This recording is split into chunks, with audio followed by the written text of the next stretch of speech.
Hi అండి అందరికీ welcome back to our channel.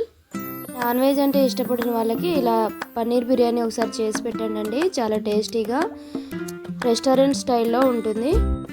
ఎవరైతే నా ఛానల్ ఫస్ట్ టైం చూస్తున్నారో ప్లీజ్ సబ్స్క్రైబ్ చేయండి, కామెంట్ చేయండి, లైక్ చేయండి. సన్నగా కట్ చేసుకున్న ఉల్లిగడ్డను తీసుకొని బ్రౌన్ కలర్ వచ్చే వరకు వేయించుకొని పక్కన పెట్టుకోవాలి. కట్ చేసుకున్న పన్నీర్లో ఉప్పు, కారం, పసుపు వేసుకొని కలిపి పక్కన పెట్టుకోండి. బాండీలో ఆయిల్ పోసుకొని పన్నీర్ ఫ్రై చేసుకొని పక్కన పెట్టుకోవాలి. అదే ఆయిల్లో ఉల్లిగడ్డ, పచ్చిమిర్చి వేసుకొని వేయించుకోండి.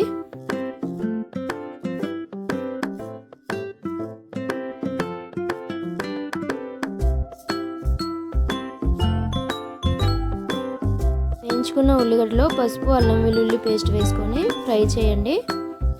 టమాటా కూడా వేసుకొని ఫ్రై చేయండి. టమాటా ఉడికి ఆయిల్ బయటకు వచ్చాక ఉప్పు, కారం, గరం మసాలా వేయండి.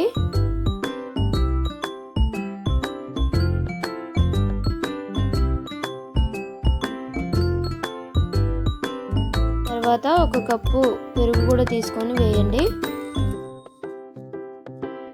కొంచెం ఉడికాక ఫ్రై చేసుకున్న పన్నీర్ ముక్కలు కూడా వేసుకొని కొద్దిసేపు ఉడకనియండి. కొత్తిమీర వేసుకొని ఇక్కడ వాటర్లో స్పైసెస్ అన్నీ వేసుకొని 70% రైస్ ఉడకనించుకోవాలి.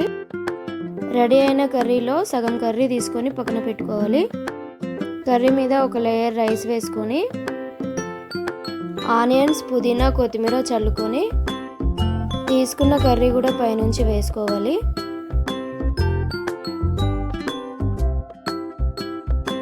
మళ్ళీ ఒక లేయర్ రైస్ వేసుకొని పుదీనా, కొత్తిమీర, ఆనియన్స్ చల్లుకొని 20 నిమిషాలు దమ్ము పెట్టుకోవాలి. 20 నిమిషాల తర్వాత మూత తీసి చూస్తే పొడి పొడిలాడుతూ పన్నీర్ బిర్యానీ రెడీ అండి. Thank you for watching.